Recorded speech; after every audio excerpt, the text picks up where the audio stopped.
Welcome to Align and Embrace, where over 50 years of combined clinical experience meet a commitment to cultural humility and social change.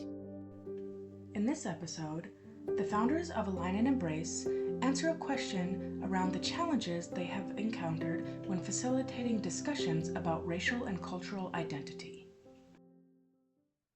Sure. I will be happy to read this question. This is a great question. Well, I guess we don't want to call people out, but okay. Or should I say call people in?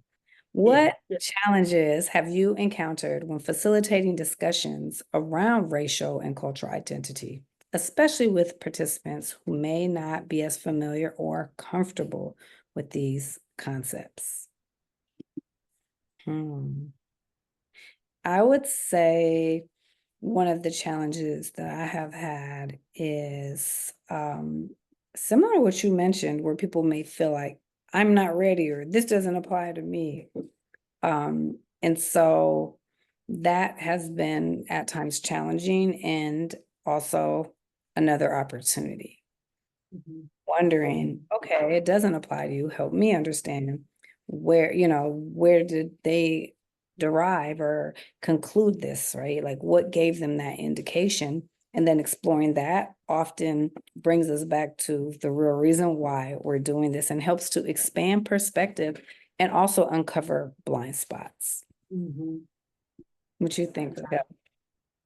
You know, I think what's important to just name and lay the foundation here is that multiple truths can exist in one space at the same time, right? So there's no one way of being able to have a perspective in these conversations. And, which is why grounding in any group in multicultural, communicating across multicultural guidelines that we introduced in the module is because there are going to be differences and folks are going to have different feelings and emotional responses to different perspectives because they're just different, right? And so sometimes different, as we talked about, seems threatening, right? And so having also an opportunity, one of the things that an amazing facilitator did was they had different cards, right? And so this is a strategy for if you're having a hard conversation, and we can loop back to the answer, but they had these cards. And it was interesting that they had these cards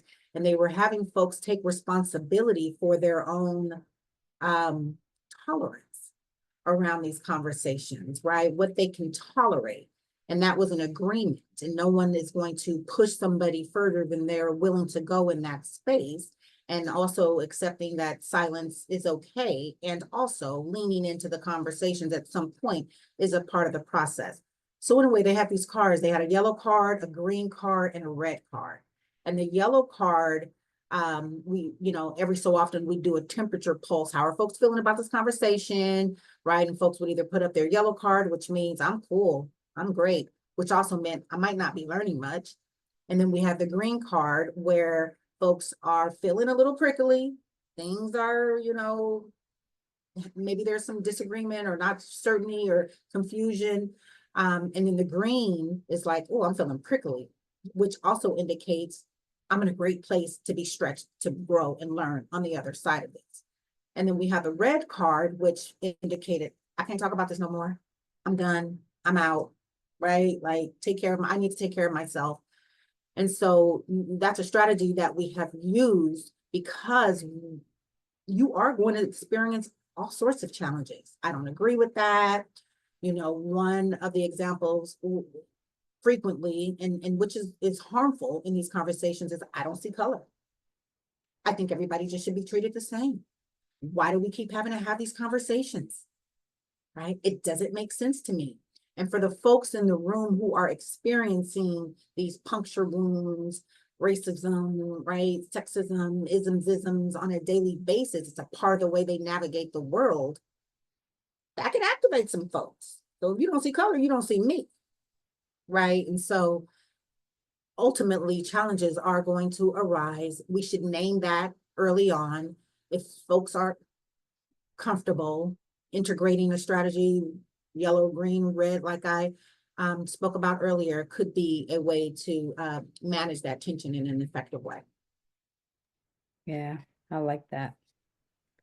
The color is really good because it can help people also like attach to what is their feeling, and it almost kind of like removes it from the person to give them an opportunity. For me, that's what comes up is when I think about that. And also, I always wonder who told us that it's a bad thing to feel uncomfortable. It's bad to, get prickly. It's bad to have resistance. Interesting, because we're gonna have it no matter how much we work. Something's gonna happen, as long as I think we're living and we have emotions that we have to honor. We can get through it quicker, we can embrace it, right? And do it again with grace. And it's gonna happen. So finding ways to lean into discomfort and the unease or the angst or the prickliness is so important, because it's not just going to be tied to this, but it's going to be tied to lots of aspects of life. Thank you for listening to this episode of Clinicians for Cultures from the Align and Embrace team. If you'd like to learn more about what steps you can take towards advancing your practice of cultural responsiveness, check out our website at alignandembrace.com and join our Clinicians for Cultures community. If you like our show, remember to subscribe and share with others who may benefit. Let's build solidarity among clinicians, because together we can revolutionize healthcare.